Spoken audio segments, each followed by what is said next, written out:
Le grand dialogue. Le grand dialogue de l'émission de débat du studio Tamani sur votre radio. Le grand dialogue. La situation sécuritaire dans le pays, l'affaire Sanogo, ce sont les principaux sujets auxquels nos invités vont porter leur analyse ce soir au cours de ce forum de la presse. Et nos invités sont Amadou Diallo, journaliste, Youssouf Sissoko du journal Info 7 et Kader Touré de la radio Nata de Gao au téléphone. Je suis Mohamedou Touré, mesdames et messieurs, bonsoir et bienvenue. Le grand dialogue.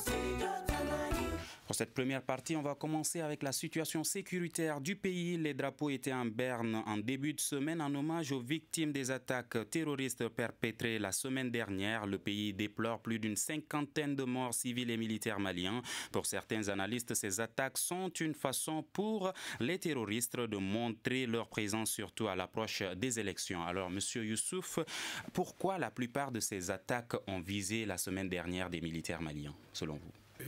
Permettez-moi d'abord d'avoir une pensée pieuse pour toutes les victimes civiles et militaires qui sont tombées et souhaiter prompt rétablissement aux blessés. Vous savez, effectivement, je trouve que à la veille des élections, quand en tout cas les terroristes se font voir, c'est pour justement distraire. En fait, moi je suis convaincu d'une chose, ils ne peuvent pas tenir ce rythme-là.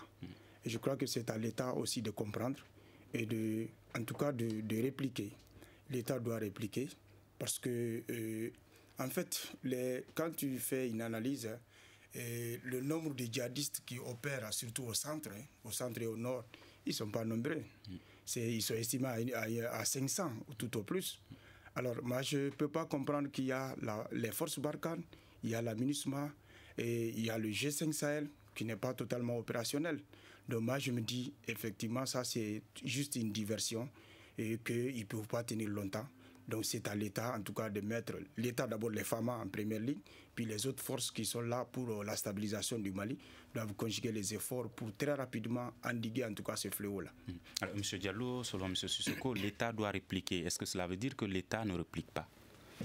Je m'associe à ces salutations, enfin à ces condoléances également je m'incline sur les morts. Et vous-même, je vous salue pour nous permettre de nous exprimer par rapport à ce sujet un peu délicat. L'État réplique, mais moi je ne vois pas la chose de la même manière que lui. D'abord, la notion de... à mon avis, il y a des notions qu'il faut vraiment définir et pour que les gens s'entendent sur le contenu, effectivement. Pour moi, la notion de terrorisme, la notion de djihadisme au Mali, ça ne colle pas. Il y a une rébellion qui est partie de Ménaka sous l'impulsion d'un groupe rebelle, le MNLA. Alors tout ce qui découle de ces événements-là de janvier 2012, c'est la suite logique d'un mouvement, d'une revendication avec violence. Et ce qui n'est pas normal dans un état de droit, parce que le Mali a opté pour ça depuis 1991. Toute revendication devait trouver sa réponse de façon politique et de façon démocratique et non par les armes. Donc moi je ne suis pas d'accord avec la notion de terrorisme ou de djihadisme au Mali. Est-ce que vous pensez qu'il n'y a pas de terroristes et djihadistes au Mali? Je n'en crois pas. Tout ce que je vois, ça dit que ce sont des complices du MNLA sous d'autres formes. Maintenant, on peut leur donner des noms que les partenaires veulent, parce que certainement que d'autres aussi ont d'autres intérêts dans cette affaire-là. Donc ils sont intéressés à coller des noms, à des étiquettes pour essayer de nous distraire par rapport, comme il l'a dit, de nous distraire par rapport à l'événement majeur et premier qui est la rébellion du MNLA. Donc à ce titre, les derniers événements, moi je le mets dans le cadre de la réaction de l'ONU. Et on comprend très mal qu'après avoir signé l'accord depuis juin 2015, les groupes armés refusent de désarmer. Et l'ONU ne fait pas de ça son problème. Les principaux partenaires qui sont la France, l'Algérie dans ces conflits-là n'en font pas leur problème. Alors donc tout ce qui découle de cette situation, ils en sont responsables au même titre que ces groupes armés, au même titre que l'État malien. Donc, je me dis, la nervosité spontanée de l'ONU explique en partie la reprise des hostilités par ces groupes armés. Parce qu'ils se disent, bon, maintenant le gouvernement est en position de faiblesse, c'est le moment de mettre la pression. Maintenant, la pression pour obtenir quoi? C'est ce qui, à mon avis, toute la problématique tourne autour de ça. Ils veulent faire la pression sur le gouvernement du Mali pour obtenir quoi en échange? Donc, si on arrive à définir ensemble ou bien à retrouver une réponse à cette question ensemble, je crois qu'on peut avancer. Mais le plus important aujourd'hui, c'est qu'il y a une élection qui est annoncée, qui est d'abord l'élection régionale, qui est annoncée pour avril, et la pression de l'ONU pour mars. Vous voyez, c'est des coïncidences qui ne sont pas tout à fait anodines. Maintenant, quelle est la motivation même de l'ONU derrière tout ça? Moi, je me pose la question. Est-ce que l'ONU est engagée vraiment à trouver une solution? Si c'est on reviendra sur cette question. Voilà. Est-ce que vous partagez l'avis de M. Diallo par rapport à cette question quand il pense qu'il n'y a pas de terroristes, ce sont certains des ex-rebelles qui se cachent derrière ces attaques? Non, je ne partage pas en tout cas l'avis de Diallo. Et moi, je crois que l'État, pourquoi ne pas prendre en tout cas en compte ce que le gouvernement a dit? Le gouvernement a été clair après la signature de l'accord, en tout cas pour la paix et la réconciliation, que les groupes armés, que ce soit la CMA ou la plateforme, je crois que ces groupes armés ont cessé en tout cas toute hostilité contre l'État. Donc ce qui opère en tout cas sur le terrain aujourd'hui, c'est des gens venus, pas seulement, ils peuvent être des complices peut-être de MNLA ou de HCA, mais ce qui est sûr, en tout cas il y a d'autres groupuscules qui opèrent en tout cas sur le terrain, qui n'ont rien à voir avec en tout cas ces indépendantistes ou en tout cas ou ces rebelles, ces ex-rebelles. Donc moi je me dis, honnêtement, c'est des terroristes et ils doivent être traités comme tels. Maintenant, s'agissant en tout cas de la sanction, de la menace de sanctions de l'ONU, je crois que honnêtement, l'État, j'ai comme l'impression que l'État cherche toujours des boucs émissaires. Et j'ai été surpris l'autre jour quand un ministre de la République se permet de dire que ces sanctions ne sont pas brandies contre le gouvernement, et que c'est brandi contre les groupes armés qui sont des obstacles à la mise en œuvre de l'accord. Moi, j'ai dit non. La déclaration du Conseil de sécurité de l'ONU a été claire. Il s'agit des partis qui sont des obstacles à la mise en œuvre, en tout cas, de l'accord. Et l'État étant parti, faisant en tout cas partie des gens qui ont signé cet accord-là, donc l'État est bien concerné. Alors moi, pourquoi l'État chercherait des boucs émissaires? Oui, parce que vous savez, faites en tout cas un parallèle entre l'accord préliminaire de Ouaga qui a été signé. Et c'est cet accord-là qui a permis la tenue des élections en 2013. Et cet accord a été clair. 60 jours après l'investiture du président, normalement, il devait y avoir un dialogue pour justement aboutir à des accords définitifs. Mais vous savez, de 2013, c'est jusqu'en 2015 que l'accord a été signé. Ça veut dire quoi? Ça veut dire tout simplement que l'État a traîné les pieds. Et jusqu'à ce qu'il y ait ce qu'on appelle une recrudescence de la violence au nord. Ensuite, de la signature de l'accord en 2015 jusqu'en 2017, il n'y a pas eu d'avancée véritable sur le terrain. Donc, moi, je ne donne pas raison. Il n'y a pas eu d'avancée véritable sur le terrain. Les groupes armés n'ont toujours pas déposé les armes. Est-ce que c'est une raison pour laquelle il faut croire aujourd'hui, comme M. Diallo l'a dit, que ces groupes armés se cachent derrière ces attaques? Non, bon, moi je ne sais pas, je ne crois pas. Sinon, alors qu'est-ce qui empêche ces groupes armés de déposer les armes aujourd'hui? Moi je dis très honnêtement, dans l'accord, il y a des préalables pour que les groupes armés déposent les armes. C'est-à-dire qu'il doit y avoir, en tout cas, certains actes devaient être posés d'abord avant que ces groupes armés-là acceptent de déposer les armes. Mais à ce que je sache, rien n'a été fait dans ce sens. Et moi j'en veux honnêtement à l'État, au gouvernement, parce que face en tout cas à des groupuscules armés, l'État doit avoir les moyens, toutes les stratégies nécessaires pour justement faire venir ces gens-là autour de la table. Imaginez tout récemment quand c'est la CMA et la plateforme qui suspendent leur participation parce que tout simplement leurs indemnités n'ont pas été payées pendant plusieurs mois. Donc moi, je dis honnêtement, l'État a sa très grande part de responsabilité dans le retard constaté dans la mise en œuvre de l'accord. Est-ce que les groupes armés également n'ont pas leur part de responsabilité? Ils ont leur part de Ils responsabilité. ont voulu que ces actes préliminaires se posent. Mais moi, je pense que l'État est en situation de force parce que face à un État, un groupe ou des groupes armés ne doivent normalement pas en tout cas être des obstacles. Pour moi, l'État doit trouver tous les moyens nécessaires pour justement faire venir ces gens-là autour de la table et qu'ils acceptent justement de déposer les armes. D'accord. Kader Touré, vous venez de nous rejoindre, vous avez pu capter une petite partie des analyses de vos confrères. Aujourd'hui, quel est votre avis là-dessus, vous? Monsieur Touré? Alors, bonjour. Oui, je vous entends bien. Bonjour. Oui, Kader. Bon, on va réessayer avec la ligne au niveau de la technique. Si vous pouvez rappeler M. Kader pour voir. En attendant, M. Cissé Diallo, est-ce que c'est parce que les groupes armés ne déposent pas les armes que vous pensez aujourd'hui qu'ils sont derrière ces attaques? Absolument. C'est-à-dire que les choses sont très claires. Hein. Si vous n'êtes pas concerné par des activités que mènent des forces parallèles ou des forces obscures, dans ces cas, il faut désarmer et cantonner. Il n'y a pas mille façons de traiter le problème que d'être transparent dans la gestion. Et dans la meilleure façon d'être transparent, ça c'est de déposer les armes, c'est cantonner. En ce moment, tout acte qui va être posé ne vous engage pas. Mais dès l'instant où, depuis 2015, on a demandé aux groupes armés de fournir le minimum d'abord la liste des éléments armés. Jusqu'à présent, ni MNLA, ni Gacha, ni les autres, aucun des groupes n'a déposé au moins la liste. Et a fortiori, désarmés et cantonnés. Dans ces cas, tout acte criminel qui se pose les engage parce que c'est eux qui ont d'abord ouvert les hostilités. Et ça, c'est très clair. 12 janvier 2012, c'est le MNLA qui a attaqué le Mali à Menaka. Et la suite, on la connaît. Donc, dans ces cas, moi, à mon avis, si l'ONU est vraiment sincère avec le Mali, si les Nations Unies sont vraiment sincères avec le Mali, et la France est sincère avec le Mali, elles doivent obliger ces groupes armés à désarmer et à cantonner.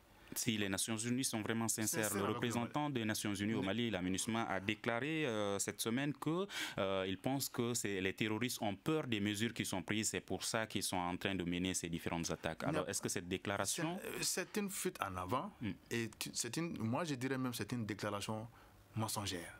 Pourquoi? Sincèrement. Parce qu'ils savent, ceux qui sont là, et ceux qui sont à New York, ceux qui sont à Paris, ils savent clairement.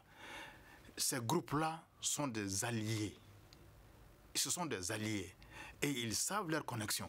Maintenant, pour éviter s'ils savent tout ça, quel est l'objectif réel des Nations Unies dans la résolution de la crise? Exactement. Vous allez me conforter dans mon analyse parce que moi-même, je me pose la question, quelle est leur motivation finalement? Est-ce qu'ils sont engagés à mettre fin à la crise au Mali? Est-ce qu'ils sont vraiment sincères à ce que la crise malienne prenne fin? Est-ce qu'ils ont leur intérêt? Et moi, les récentes missions du président de la commission d'appui au processus de paix, le ministre Modibo Kadiogé, lors de ça, j'ai vu de ses publications sur Facebook. Il met clairement en nu ce que moi j'ai toujours dit, la guerre à Kidal au Mali, c'est la guerre pour les ressources humaines et les ressources minières maliennes. Moi j'ai toujours dit qu'il y avait de l'or à Kidal. Et la récente visite du ministre Kadiogé a prouvé qu'il y a effectivement il y a de l'or et il y a déjà il y a des Est-ce que c'est cet or qui a calmé la situation à Kidal? Mais ça dit que tout l'enjeu, c'est pour empêcher le Mali de reprendre effectivement le contrôle de Kidal. Parce que Kidal est assis sur des trésors. Oui. Alors, Monsieur Sissoko, est-ce que vous connaissez les raisons réelles des Nations Unies, les objectifs réels des Nations Unies dans cette crise du pays? Ok. Et en fait, moi, d'abord, avant de dire ça, je voudrais rebondir un peu à ce que Diallo a dit. Et je ne sais pas que la France soit sincère ou pas. Et la France a de bonnes raisons, en tout cas, de se plaindre du gouvernement malien. Il faut appeler le chat par son nom. Parce que la France dépense par jour 1 million d'euros pour l'entretien des forces Barkhane. Et pourquoi la France fait-elle ça? Oui, elle fait ça parce que tout simplement, vous savez, quand le Sahel est menacé, c'est tout le monde qui est menacé. Donc la France, sachant bien cela, elle ne peut pas laisser la situation pourrir au Mali. Au-delà de la menace au Sahel, la France n'a-t-elle pas des intérêts? Peut-être, c'est possible, c'est possible. Comme De Gaulle l'a toujours dit, la France n'a pas d'âme, elle a des intérêts. Mais je crois même pour cette fois-ci, moi je crois qu'il faut même faire la part des choses. Parce que moi j'ai dit, un accord qui a été signé, si cet accord avait été mis en œuvre, moi je suis sûr d'une chose, parce que dans l'accord, on parle de développement des régions du Nord. Et je vous dis sincèrement que les candidats au djihad, au terrorisme, c'est des jeunes désœuvrés qui sont là, qui n'ont pas en tout cas des points de chute. Alors on leur propose 100 000 francs, quelque chose, en tout cas ils vont aller, ils vont saisir cette occasion. Au-delà de cela, la position des Nations Unies est-elle claire aujourd'hui au Mali? La position des Nations Unies, peut-être chacun peut avoir en tout cas son interprétation là-dessus, mais moi je dis honnêtement, les Nations Unies s'inquiètent surtout de la recrudescence de la violence au centre. C'est pourquoi elles appellent, n'est-ce pas, au gouvernement de précipiter la mise en œuvre de l'accord. Et tant que cet accord-là n'est pas mis en œuvre, moi je suis convaincu personnellement que cet accord est inapplicable, parce qu'il a été signé au forceps, et l'État malien qui en réalité avait même fait des observations, ces observations n'ont pas été prises en compte. L'État malien traîne les pieds tout simplement parce que cet accord-là ne peut pas être appliqué. Alors, M. Sissoko, juste pour aider les auditeurs à comprendre, qui doit mettre en œuvre l'accord aujourd'hui? Est-ce le gouvernement ou est-ce toutes les parties, la MINUSMA y compris? Y compris la MINUSMA. Alors, pourquoi vous demandez au gouvernement aujourd'hui de mettre en œuvre cet accord et vous ne demandez pas la même chose aux autres parties? Oui, pour moi, les autres parties sont en train de jouer leur partition. C'est-à-dire que pour c'est moi, le gouvernement qui ne joue pas. C'est le gouvernement qui ne joue pas justement son rôle. Et moi, je dis honnêtement, on le dit à tout bout de champ, nous sommes un État souverain. Bon, cette souveraineté, elle est mise entre guillemets à partir du moment où l'intégrité de ton territoire est menacée. Mais moi, je dis honnêtement, le gouvernement doit faire de l'effort pour convaincre justement ces groupes armés-là à revenir autour de la table. Et ces autres qui sont venus nous aider en réalité. Mais que ce soit les forces Barkhane, que ce soit la MINUSMA, ces structures-là ne peuvent pas jouer en tout cas le rôle de l'État. Il faut que l'État joue pleinement son rôle. D'accord. Kader Touré, vous êtes avec nous? Bonjour, comment? Voilà, c'est bon maintenant. Alors, vous, au niveau de Gao, quel est l'avis de la population par rapport à la position des différents acteurs, que ce soit la MINUSMA, les groupes armés ou l'État malien dans cette crise? La position des populations de Gao, c'est, comme vous êtes en train de débattre, c'est vraiment une confusion totale. Parce que cette situation a effectivement pris assez de temps pour inquiéter les populations. On a l'impression qu'on fait un pas en avant et deux pas en arrière par rapport à la mission de stabiliser le Mali. Et moi, je pense que le faux pas a été constaté dès le départ. Le départ d'abord avec le mandat qui a été offert à la MINUSMA qui ne répond pas justement aux exigences du terrain au Mali. Et plus le temps passe, plus on se rend compte que la MINUSMA, par exemple, qu'on a invité au Mali pour nous aider à stabiliser notre pays, n'a pas les moyens, n'est-ce pas, les moyens de ce qu'il fallait pour faire face à la situation sur le terrain. Et chaque fois, on renouvelle le mandat de la MINUSMA et jusqu'aujourd'hui, on a l'impression que c'est la même chose. Alors pourquoi la MINUSMA s'offre-t-elle des mandats qui ne répondent pas aux exigences sur le terrain? C'est là le point d'interrogation. C'est pourquoi je dis que c'est dès au départ que la situation, il y a eu une mal-donne par rapport justement à ce qui se passe réellement sur le terrain. Ce n'est plus un problème entre le Mali et les acteurs. Il y a d'autres acteurs qui ont envahi le terrain et qui ont rendu la situation aujourd'hui beaucoup plus difficile qu'on ne l'avait imaginé auparavant. Voyez-vous, et c'est ce qui fait que on pose des actes de criminalité de part et d'autre, mais qui ne rentrent pas dans le mandat de la MINUSMA qui est venu pour aider notre pays. Alors, par rapport aux récentes attaques, est-ce que vous pensez que certains des groupes armés sont cachés derrière ces différentes attaques? Absolument, ça c'est la criminalité aujourd'hui à Gao, par exemple. Et on pense que tout ce qui se passe, par exemple, sur nos routes, c'est dû au fait qu'on a des groupes armés qu'on ne peut pas maîtriser. Pas plus que la semaine dernière. Des groupes armés signataires de l'accord de paix? C'est là le grand mélange. Il y a non seulement des groupes armés signataires de l'accord de paix, mais après il y a d'autres groupes armés qui ont émergé et qui apparemment ne représentent rien dans le cadre du processus de la paix, mais qui sont en train de poser des actes sur le terrain qu'on ne peut pas ignorer, voyez-vous. Alors, est-ce que cela veut dire qu'il y a une complicité entre les terroristes ou djihadistes et les groupes armés signataires de l'accord de paix? Je ne parlerai pas de complicité, mais ce qui est sûr et certain, il y a des groupes armés non signataires de l'accord de paix qui sont sur le terrain et qui ont également les revendications qui doivent être prises en compte, sinon que la situation devient de plus en plus compliquée, parce que ici, au niveau des populations de Gao, on pense que les actes de criminalité, les braquages qui se passent non seulement à l'intérieur de la ville et sur nos routes, c'est dû à ces gens qui sont armés, qui ne sont pas contrôlés même par leur hiérarchie, encore moins par le gouvernement malien.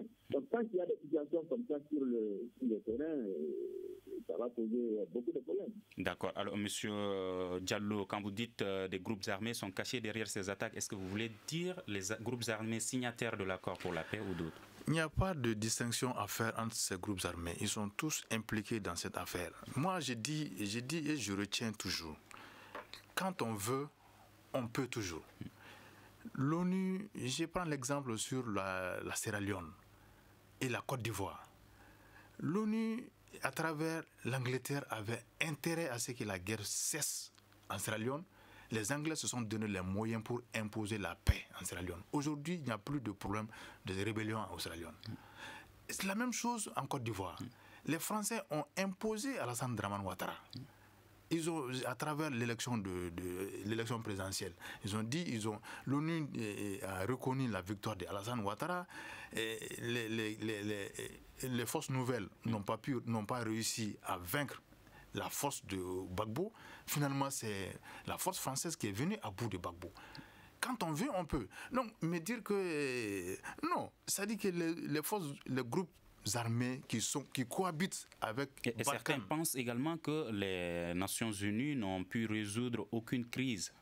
Non, les Nations Unies ont résolu des crises. En Sierra Leone, comme vous le citez tout de suite. En Sierra Leone, par exemple. Alors. Au Libéria également. Alors, peut-on espérer au Mali que la MINUSMA pourra contribuer? Mais maintenant, il faudrait que les acteurs des Nations Unies nous disent clairement quelle est leur feuille de route. Parce que nous, on ne sait plus quelle est leur feuille de route. On ne sait pas ce qu'ils veulent chez nous. Monsieur Sissoko, certains dénoncent le fait qu'on entend rarement que l'armée est partie attaquer des zones, des postes occupés par des djihadistes, mais on entend plus souvent que c'est les camps de l'armée qui sont attaqués. Qu'est-ce qui explique cette situation? Justement, c'est la question que tout le monde se posait. Et pourtant, tout le monde sait où se trouvent ces djihadistes. Mais pourquoi l'armée est toujours sur la défensive, elle ne va pas à l'offensive?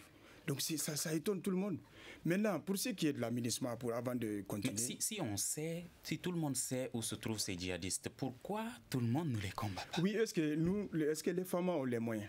Est-ce qu'elles ont les moyens justement de leur politique? Et Barkhane? Barkhane, en fait, il faudrait quand même que les gens comprennent. La MINUSMA a dit clairement, le représentant Anadif a dit l'autre jour à la télé, que la mission de la MINUSMA n'est pas de lutter contre le terrorisme. Elle est là pour la stabilisation du Mali. Elle est là pour protéger les civils. Mais celle de Barkhane est de lutter contre les djihadistes dans le Sahel. Oui, c'est Barkhane et les forces armées maliennes. Et G5 Sahel. G5 Sahel. Mais puisque G5 Sahel n'est pas véritablement opérationnel, donc moi je crois que dans les jours, dans les mois à venir, dans les semaines à venir, le G5 Sahel sera opérationnel. Et le fuseau ouest qui a été équipé avec une nouvelle équipe dirigée par la Mauritanie. Il y a toujours des éléments qui manquent, parce que en fait, comme vous le savez, le G5 Sahel est toujours en quête en tout cas de fonds pour pouvoir en tout cas compléter le dispositif déjà en place pour pouvoir être opérationnel. Donc, et la deuxième opération de la force G5 Sahel qui vient de finir, Pagnali, est-ce que ça a un bilan positif ou négatif? Bon, sur le terrain, ils disent eux-mêmes qu'effectivement ça a été positif, mais ça n'a pas du tout fait reculer justement l'assaut terroriste. Donc moi j'ai dit honnêtement, nous attendons d'abord, il serait très tôt de faire en tout cas une évaluation du bilan du G5 Sahel, puisqu'il n'est pas véritablement opérationnel. Mais pour revenir un peu encore en tout cas à la MINUSMA, moi je crois qu'il faudrait quand même que l'armée malienne prenne ses responsabilités, que l'État malien prenne ses responsabilités pour justement mettre les moyens à la disposition des FAMA pour que les FAMA essaient de lutter efficacement contre le terrorisme. Surtout ça dit que la recrudescence de la violence elle est beaucoup plus présente au centre maintenant qu'au nord. Peut-être à Tombouctou un peu, sinon c'est plus accentué au centre. Donc moi je ne vois pas. Alors après tout ce tapage médiatique, on dit plus de 1000 combien de milliards débloqués en tout cas pour dans le cadre de la réforme de l'armée. Mais jusque-là, les militaires en tout cas sur le terrain se plaignent de manque de moyens cruciaux. Donc il faudrait que l'État joue pleinement son rôle et que l'État équipe en tout cas nos militaires, et nos militaires sont capables justement de jouer pleinement leur rôle. Alors, Monsieur Kader Touré, parmi les mesures prises par l'État, il y a le recensement de tous les véhicules en circulation dans la ville de Gao. Comment cette mesure est perçue par la population de Gao? Monsieur Touré? Allô? Oui.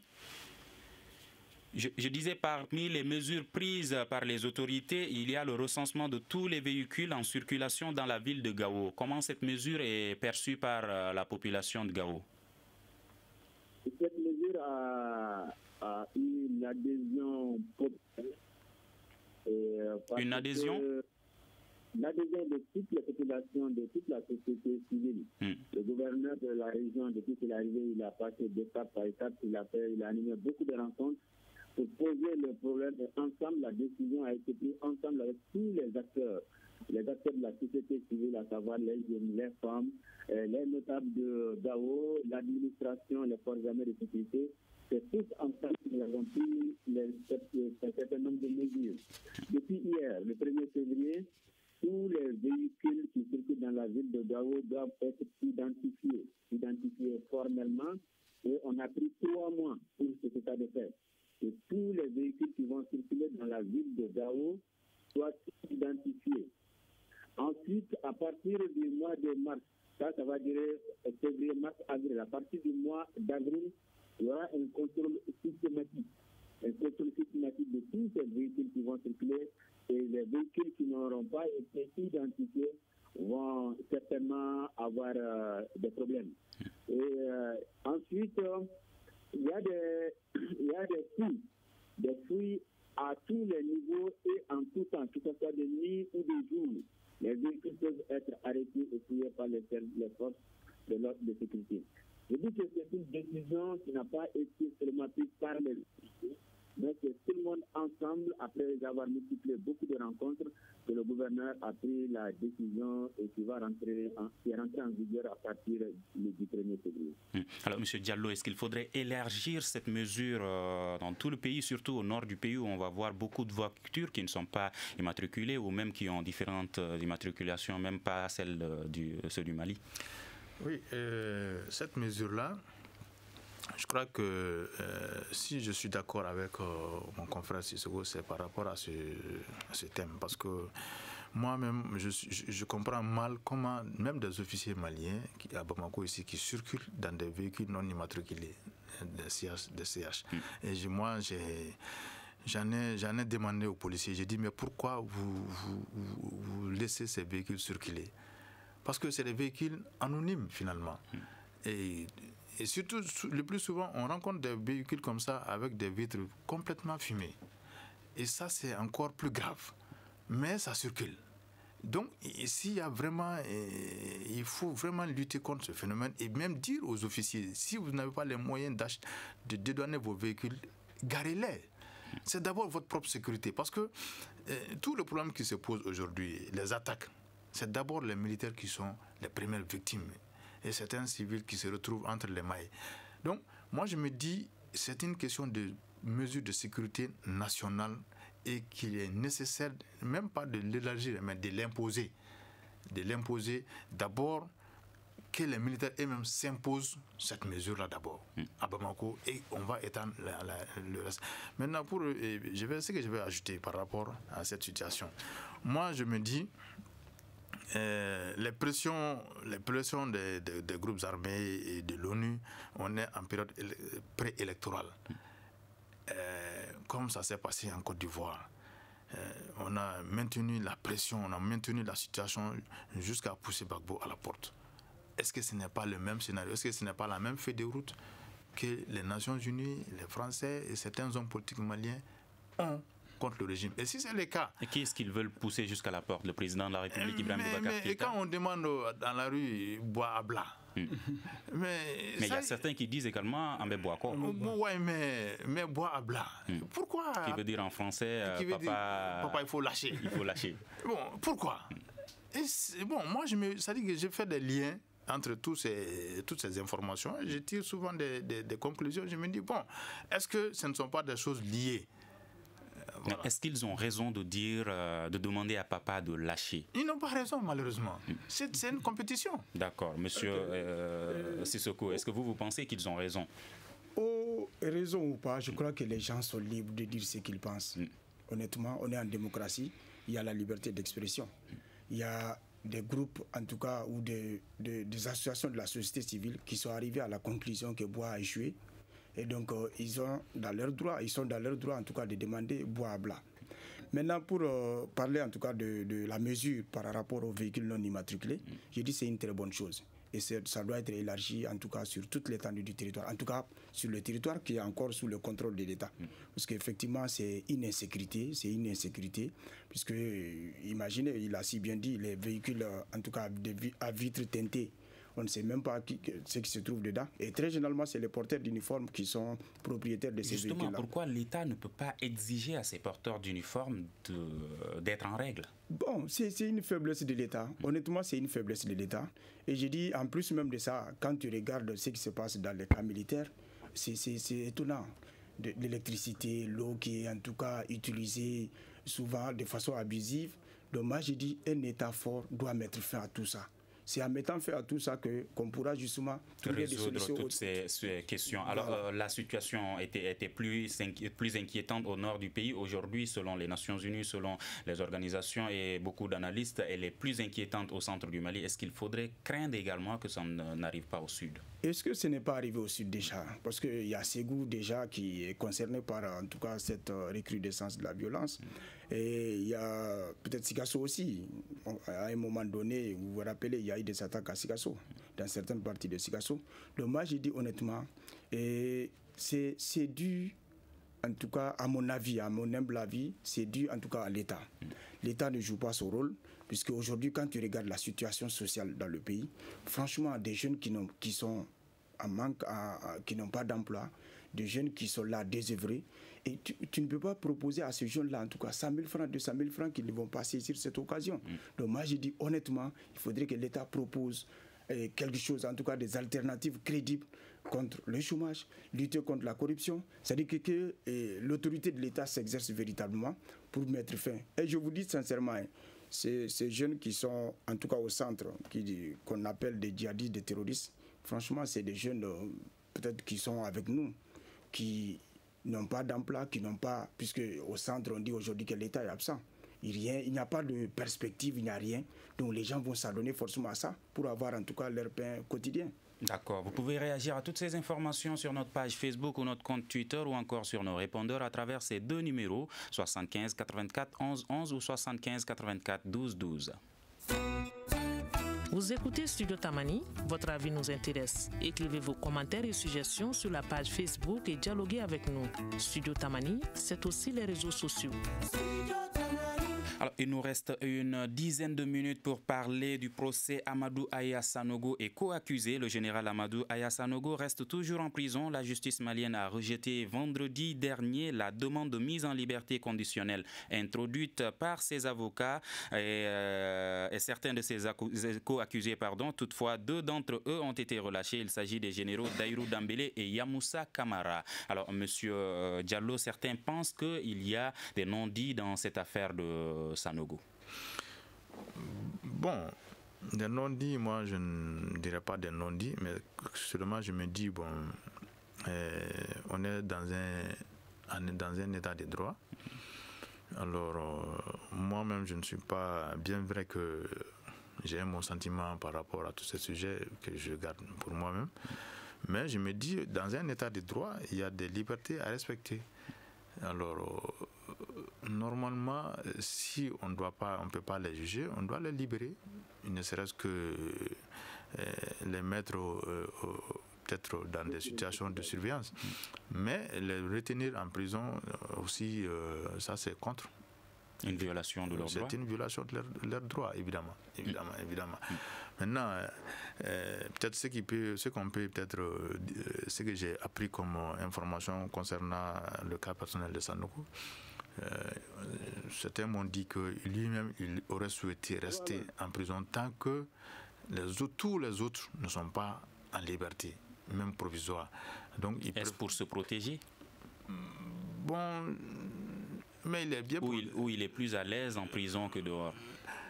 Bon, non, peut-être que c'est une question de responsabilité parce qu'il s'est dit bon, tout est lié à sa personne. Donc le fait que c'est lié à lui, donc il ne peut pas sauver sa tête et laisser les autres en pâture. Peut-être que ce n'est que ça. Sinon, sécurité, il est bien protégé. Hein, sa maison à la base là est bien sécurisée. Et n'oubliez pas qu'il est à côté de la résidence du Premier ministre. D'accord. Alors Kader Touré, on entend beaucoup de réactions au sud ici, au nord du pays. Que pensent les gens sur cette affaire de Sanogo? Monsieur Touré? Alors, Monsieur Sissoko, que pensez-vous de cette affaire de Sanogo? Pourquoi l'État malien n'arrive pas à finaliser ce procès? Dans l'affaire Sanogo, je divise la poire en deux. Et quand j'ai vu le collectif des épouses des détenus réclamer la liberté, en tout cas qu'on accorde, soit qu'on juge Sanogo et compagnie ou qu'on les libère, ne serait-ce que de façon provisoire, en attendant de les appeler. Et moi, je dis honnêtement, elles ont raison. Elles ont raison, puisque tout le monde sait qu'en droit, la détention préventive, elle ne doit pas excéder les 3 ans. Et Sanogo et compagnie sont en prison depuis 4 ans maintenant, plus de 4 ans maintenant. Donc, elles ont raison justement de demander soit qu'ils soient jugés, ou alors qu'on les relaxe, ne serait-ce que provisoirement. Maintenant, ce que je n'ai pas compris, c'est que ces mêmes femmes, ces mêmes épouses, en tout cas des détenus, demandent que, par exemple, Abdine Guindo soit entendu. Puisqu'elles disent ne pas comprendre pourquoi Sanogo et compagnie sont en prison, alors qu'Abdine Guindo et ses hommes, c'est eux qui ont été en tout cas les premiers à aller les attaquer, pour justement restaurer, si vous voulez bien, la Constitution, comme on l'a dit. Mais moi, je dis honnêtement, les deux cas ne sont pas les mêmes. Puisque Sanogo, ce qu'on reproche à Sanogo, c'est qu'ils ont pris des gens, au nombre de 21, même plus, et ils les ont montrés à la télé. Après, c'est des gens qui ont disparu. Et après enquête, alors on a découvert dans une fosse commune près de Kati, à Djago, 21 corps. Donc les Sanogo sont arrêtés pour assassinat ou complicité d'assassinat et pour coups et blessures. Donc ce n'est pas la même chose qu'on reproche en tout cas à Abdine. Donc moi je dis honnêtement, demander la liberté à Sanogo, oui parce qu'il n'a pas été jugé, Sanogo et compagnie parce qu'ils n'ont pas été jugés, ça c'est leur droit. Mais moi je crois qu'il faudrait que Sanogo soit jugé. Il faut qu'il soit jugé pour que l'impunité, qu'on mette fin à l'impunité. Et même les 2 généraux qui ont été libérés, Yamoussa pour des raisons de santé, et Daïrou était en contrôle judiciaire, lui n'était pas arrêté. Certains pensent qu'il y a d'autres détenus qui ont même subi des opérations qui n'ont pas été libérés. Alors que pourquoi on libère Yamoussa Kamara et Daïrou Dambélé, certains pensent qu'il a été libéré pour diviser les femmes puisque sa femme était une des responsables de ces femmes. C'est plutôt... Non, c'est que en tout cas j'entends ça et là, c'est que l'armée aurait besoin de Daïrou encore. Mais pour Yamoussa, je crois qu'il y a l'âge et puis son état de santé fait que je crois que l'État a quand même eu l'indulgence de les libérer pendant un temps. L'armée aurait besoin de Daïrou encore. Est-ce que ça veut dire que l'armée n'aura pas besoin des autres qui sont détenus? C'est pour ça qu'ils ne les ont pas libérés? Bon, je ne dirais pas ça. Ce n'est pas ça certainement. Mais bon, vous savez, en la matière, ce dossier-là est très compliqué. Compliqué d'abord parce que les raisons, les motifs qui ont emmené les Sanogo en prison, c'est d'abord les règlements de compte qui s'est passé entre eux et qui a abouti à plusieurs morts, qui a glissé progressivement vers le dossier Bédo Rouge. Donc, c'est trop compliqué. Moi, je crois qu'il y a lieu de s'arrêter un moment et puis de voir tout ça là au clair. C'est compliqué. Est-ce qu'il faut renvoyer ce dossier à la CPI? Bon, non, la CPI a d'autres préoccupations. La CPI doit d'abord s'occuper de Sarkozy et de Barack Obama ou bien et le Premier ministre anglais. Parce que tout le problème aujourd'hui en Afrique, c'est eux. On les a dit à l'époque ne pas toucher aux cheveux des Kadhafi. Ils l'ont fait à dessein. Et voilà, donc la CPI, si la CPI n'arrive pas à juger ces trois-là, vraiment, on doit même fermer la porte à la CPI et le TPI, carrément, pour moi. Est-ce que la justice malienne pourra relever ce défi qui est de régler cette affaire Sanogo? Oui, c'est-à-dire qu'en fait, pourquoi envoyer les Sanogo et compagnie à la CPI? Moi, je pense qu'on a une justice compétente. On a une justice, en tout cas, qui a tous les moyens de juger Sanogo et compagnie. Et moi, je pense que, très honnêtement, il faudrait quand même que le procès Sanogo soit tenu. Non seulement pour des raisons, non seulement pour que les parents des victimes puissent en tout cas faire leur deuil, parce que jusque-là, il faut que ces parents-là sachent toute la vérité sur cette affaire. Et de deux, pour que l'État puisse mettre fin véritablement à l'impunité et décourager éventuellement d'autres militaires qui ont l'intention peut-être de faire le coup d'État et de renoncer à ça. Parce qu'en démocratie, nous n'avons pas besoin. Et puis les militaires n'ont pas leur place sur la scène politique, il faut que cela soit clair. L'acte posé par Sanogo et compagnie en 2012, c'est vraiment un acte condamnable et franchement, ça ne doit plus se répéter. Donc en jugeant Sanogo, en les condamnant, moi je pense s'ils sont coupables, en les condamnant, ça va décourager d'autres, en tout cas d'avoir cette intention-là. Aujourd'hui, est-ce que l'État, certains responsables de l'État eux-mêmes n'ont pas quelque chose à cacher, c'est ce qui retarde ce procès? On le saura quand le procès va être tenu. C'est pourquoi beaucoup de gens pensent qu'il faut que ce procès-là se tienne pour que la lumière soit faite. Et beaucoup de gens disent, la presse en parle, et puis d'autres les disent, en tout cas au gré et partout, qu'effectivement, si le procès ne se tient pas, parce que tout simplement, il y a des hauts placés qui peuvent peut-être avoir en tout cas des interférences, qui peuvent en tout cas avoir des complicités dans ce qui s'est passé le 30 septembre. Amadou Diallo, peut-on s'attendre à la reprise de ce procès avant la fin du mandat du président de la République, Ibrahim Boubacar Keïta? Je ne pense pas. On est déjà pratiquement à la fin du mandat et ce n'est pas évident. Maintenant, concernant l'implication des personnalités politiques dans ce... Non, moi je crois qu'il faut faire la part des choses. C'est-à-dire que l'homme politique peut aller par intérêt politique, peut s'associer mais poser des actes souvent ne l'engage pas. Donc que le procès se tienne ou que ça ne se tienne pas, moi je crois que ça n'engage nullement les hommes. C'est-à-dire que c'est des actes que des hommes ont volontairement posés.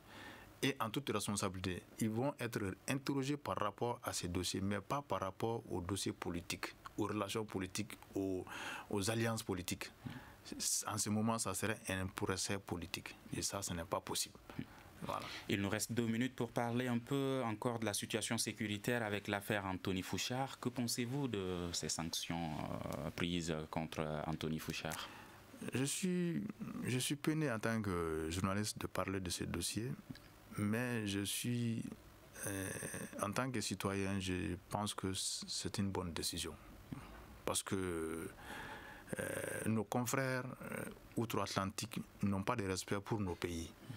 Et alors que... Le respect parce que vous pensez qu'à travers le mot sympathique, il a manqué de respect? Non, le mot sympathique est utilisé dans quel sens? C'est dans le sens de l'ironie. On peut pas, ce sont des vies humaines qui sont en jeu. On ne peut pas s'amuser avec ça. Si ça se fait en France, ils n'auront pas les mêmes réactions. Donc, il faut que les Africains apprennent à se faire respecter. Et ça, c'est une bonne mesure. Et si ça se répète encore, il faut les sanctionner, clairement. D'accord. Monsieur Sissoko, moi, j'ai un tout autre avis. Je trouve quand même que vraiment les hommes des médias, il faut qu'on les laisse exercer pleinement leur métier. Et ce qu'Anthony Fouchard a fait, c'est juste, ça entre en tout cas dans le cadre de son travail en tout cas d'information. Et moi je pense que ne serait-ce pas un commentaire de dire sympathique? Ok, bon, dans tous les cas, des mots excessifs, en tout cas dans nos reportages, on les voit à longueur de journée, dans nos journaux et ainsi de suite, à la radio. Mais moi je dis, au-delà de ça, franchement, il faudrait quand même que nous laissions... Vous voyez qu'il y a deux ou sinon 3 de nos confrères qui ont été condamnés. Je pense que c'est des petits détails. Nous avons autre chose à faire plutôt que de sanctionner les journalistes. Alors, en 30 secondes pour chacun, est-ce que cela veut dire qu'il faut de plus en plus faire attention aux commentaires et se limiter aux faits dans le traitement de l'information? Bon, moi je ne dirais pas c'est limité seulement au fait. C'est-à-dire qu'il faudrait vraiment que la marge de liberté des hommes des médias soit élargie et qu'on les laisse vraiment faire leur travail, quoi. D'accord. Monsieur Diallo, est-ce qu'il faut se limiter aux faits et faire attention aux commentaires? Il faut se limiter aux faits, et même si on doit faire des commentaires, il faut avoir à l'esprit qu'on parle, c'est-à-dire que la matière humaine, on parle de la matière humaine, et ça c'est très compliqué. Même quand on est journaliste, on doit être impartial dans le traitement de l'information. D'accord. Fin de ce forum de la presse. Merci de l'avoir suivi. Nos journalistes Amadou Oumar Diallo, nos invités, Amadou Oumar Diallo, journaliste, Youssouf Sissoko du journal Info 7. Nous nous excusons à propos de petits problèmes qu'on a eu au téléphone avec Kader Touré de la radio Nata de Gao. Débat réalisé par Issa Fakaba Sissoko. Présentation Mohamedou Touré, mise en onde assurée par Nouhoum Djiré à la régie vidéo. Mamadou Ouattara. Nous nous retrouverons vendredi prochain pour un prochain numéro du Forum de la presse. Merci. Le grand dialogue. Le grand dialogue de l'émission de débat du studio Tamani sur votre radio.